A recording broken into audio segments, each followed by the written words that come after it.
It was supposed to be a quick weekend escape. 4 friends, Daniel, Sarah, Marcus, and Lily, drove out to the edge of Black Pine Forest with 2 tents, a cooler full of beer, and the promise of a star-filled night away from the noise of the city. The drive was uneventful, but the closer they got to the trailhead, the more the trees seemed to lean in, blotting out the sky. By the time they parked, the sun had dipped low, painting the forest floor in shadows. They hiked about a mile in before settling on a flat clearing near a stream. The air was cooler here, damp with the smell of pine and moss. Everything felt calm, maybe too calm. Marcus, ever the joker, dropped his pack and said, "This is where they find our bodies in the morning." Sarah rolled her eyes. "Don't start with that. We're here to relax, not freak each other out." They built a fire, roasted hot dogs, and for a while it really did feel perfect. Just laughter, crackling flames, and the distant rush of water. But then, sometime after midnight, as the fire dwindled to glowing embers, a sound cut through the stillness. A whistle. It wasn't a bird, not that late at night. It was deliberate, 3 notes rising and falling like a short tune. Lily froze. "Did you hear that?" "Probably another camper," Daniel offered, though his voice lacked conviction. They sat in silence, listening. The whistle came again. This time it was closer. Sarah leaned toward the fire. "No way! No one else hiked them this late. I didn't see another car at the trailhead." Marcus tried to laugh, but it came out nervous. "Maybe someone lives out here. Some weird hermit?" The group argued for a few minutes, but in the end, they decided to brush it off. They zipped into their tents, pretending the nylon walls were enough to keep the forest out. But the whistling didn't stop. At intervals through the night, it would start up again, sometimes faint, sometimes so close it sounded like it was just beyond the fire pit. Always the same 3 notes. And then, at around 3 in the morning, it changed. The tune stretched longer, slower, almost mocking. Daniel sat upright in his sleeping bag, heart pounding. He glanced at Marcus, who was wide-eyed in the beam of a flashlight. Neither said a word, but both were listening, holding their breath. Then came the snapping of twigs, heavy, deliberate footsteps circling the campsite. Lily's voice whispered from the other tent, trembling, "Who's out there?" No answer. Just the tune again, whistled softly, almost playfully. Daniel unzipped the tent just enough to peek outside. The fire had burned out completely, leaving only pale moonlight filtering through the trees. At first he saw nothing, just dark trunks and shadows. But then, a shape. A tall, thin figure standing between the trees, its head cocked at an unnatural angle, hands dangling limply at its sides. It didn't move. It just stared. And then, slowly, it raised a hand to its mouth, and the whistle came again. Daniel ducked back inside. "There's someone out there." "What do we do?" Sarah whispered, her voice breaking. They argued in frantic whispers, but the decision was made for them. The footsteps started up again, circling closer, the whistling now fractured and broken, like it was right outside the tent. And then, silence. Minutes stretched on like hours. No whistle, no footsteps, just the sound of their own panicked breathing. Finally, exhaustion dragged them into an uneasy sleep. At dawn, the forest looked different. Brighter, friendlier, almost innocent. They told themselves it had to be some lunatic messing with them, and they decided to pack up and leave immediately. But when Daniel stepped out of the tent, his stomach dropped. In the dirt around the fire pit were footprints. Bare, long, narrow, and far too many of them, circling the tents again and again. But what made him shiver most wasn't the size or the number. It was that every print had only 4 toes. The friends didn't bother to eat breakfast. They stuffed their gear into their packs and bolted for the car, not daring to look back. As they reached the edge of the clearing, Daniel glanced, one last time, at their campsite. There, etched into the side of a tree, were 3 deep slashes. Beneath them, scrawled in the dirt, were words written with a stick. "Next time, sing along." There's a stretch of highway out west, Route 6, that's mostly empty desert. Miles of cracked asphalt, sand creeping in at the edges, and the occasional jackrabbit darting across your headlights.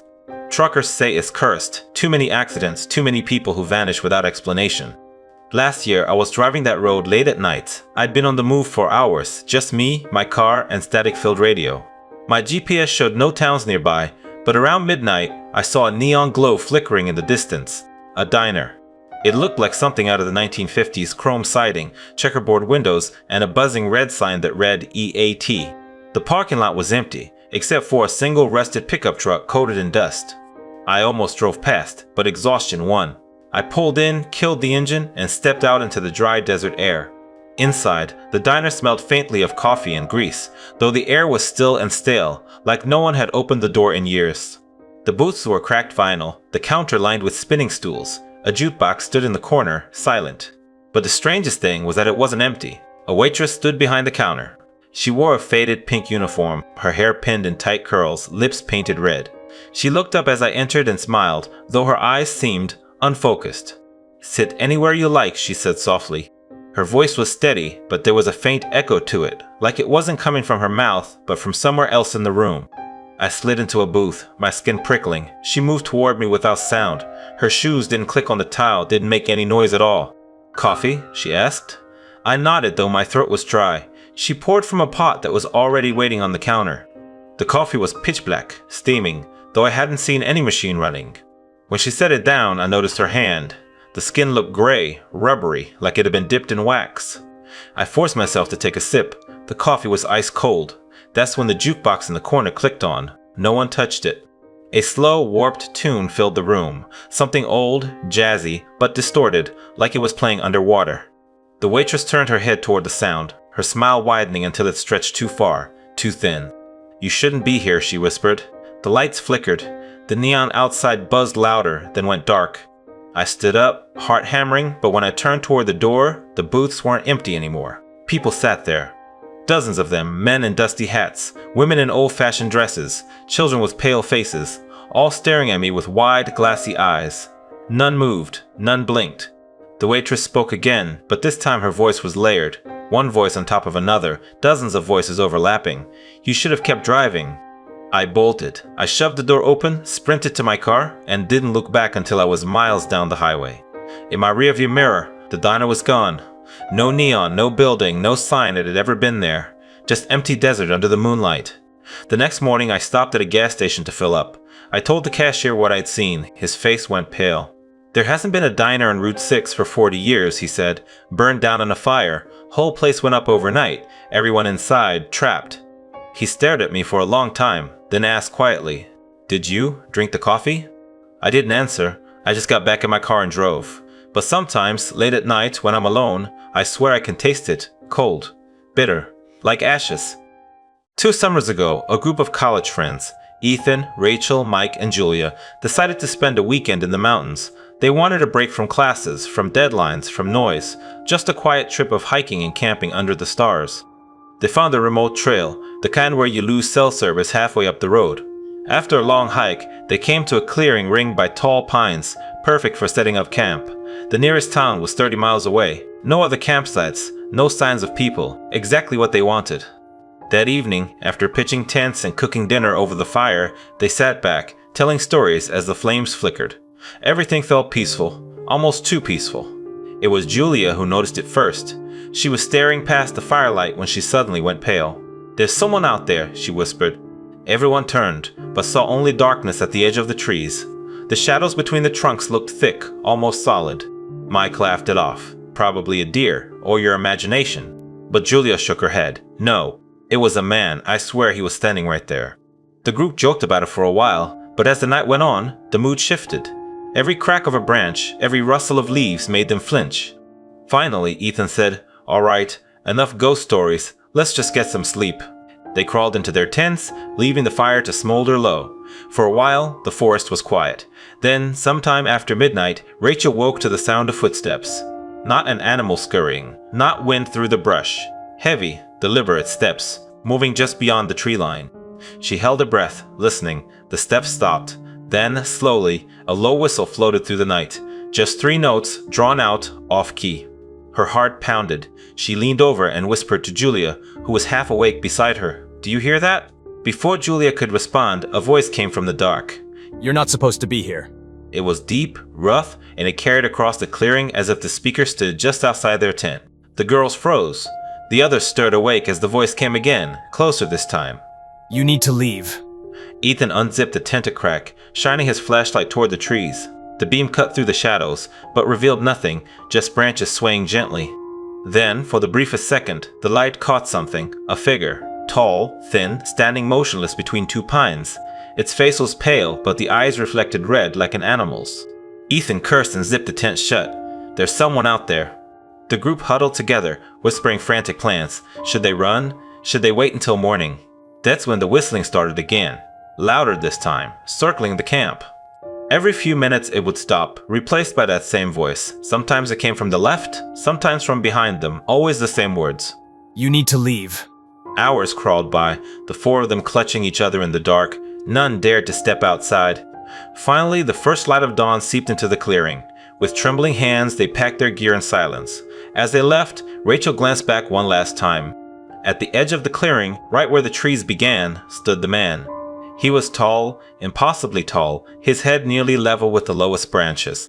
His skin was gray, stretched too tight over sharp bones, and though the morning sun should have lit his face, it remained in shadow, except for those eyes, red, watching, unblinking. As the group hurried down the trail, the whistling followed them, faint but steady, until the forest finally gave way to the open road. They never camped there again, none of them even talk about it now. But Rachel swears that sometimes, when she's alone at night, she hears those 3 broken notes whistled just outside her window. There's a lake out in the northern woods that most locals won't go near. It doesn't have a name on the maps anymore, though old-timers call it Ashwood Lake. When I was younger, my uncle told me about it. He said the water there is always too still, like glass, even when the wind is strong enough to shake the treetops. Birds don't fly over it, fish don't swim in it, and if you look into it too long, it doesn't just reflect your face, it shows you something else. Naturally, being a curious teenager who thought he was braver than he really was, I wanted to see it for myself. One summer, my friends and I went camping in those woods. There were 4 of us, me, my best friend Tyler, his girlfriend Anna, and her cousin Marcus. We told ourselves we weren't going to the lake, that we'd just stay by the trail and enjoy the weekend. But once the fire was burning and the story started flowing, Tyler couldn't resist bringing it up. "Come on," he said with a grin. "We're already here. Why not check it out? What's the worst that could happen?" Anna rolled her eyes, but she didn't say no. And Marcus, who had a habit of laughing too loudly at dares, was all for it. I should have spoken up, reminded them of my uncle's warning, but I didn't. Curiosity won. We set out with flashlights and followed the path through the trees. After about 20 minutes, the forest opened up to a wide clearing, and there it was, Ashwood Lake. The water was exactly as my uncle described, smooth, black, without a single ripple. Even the air felt heavy, muffled, like the world itself was holding its breath. Marcus chucked a rock into the water, but instead of a splash, it sank silently, swallowed whole. We all laughed nervously, pretending it was normal, but I noticed something. When I looked down at the surface, I didn't see my reflection, not exactly anyway.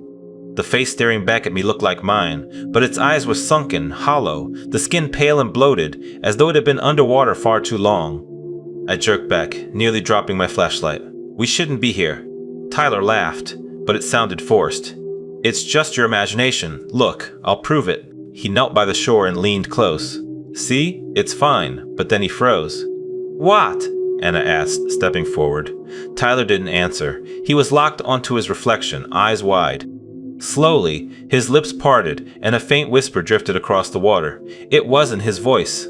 It came from beneath the surface, muffled, wet, as though spoken through lungs full of water. "Help me." Anna screamed, yanking him back. Marcus swore under his breath and stumbled away from the shore. I couldn't move. My flashlight beam trembled over the black water, and then I saw it.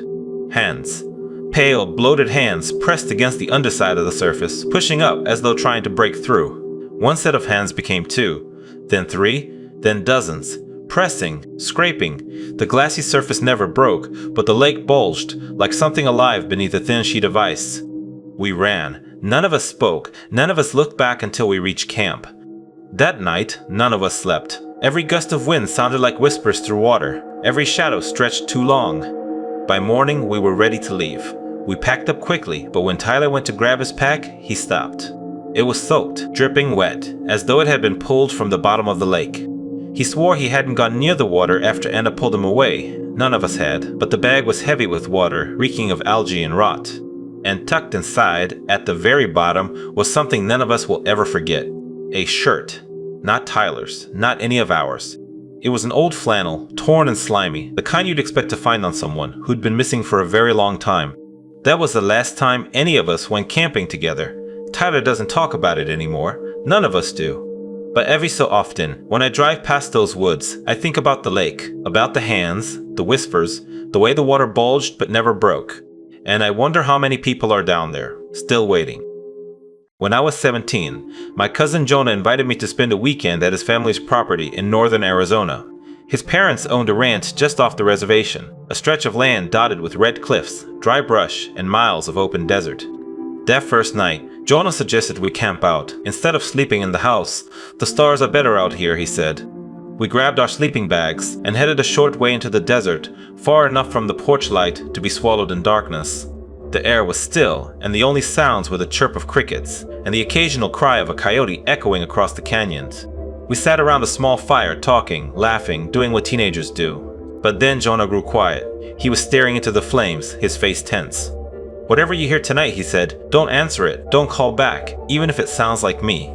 I laughed, thinking he was trying to scare me. "What are you talking about?" He met my eyes. His voice was low, deadly serious.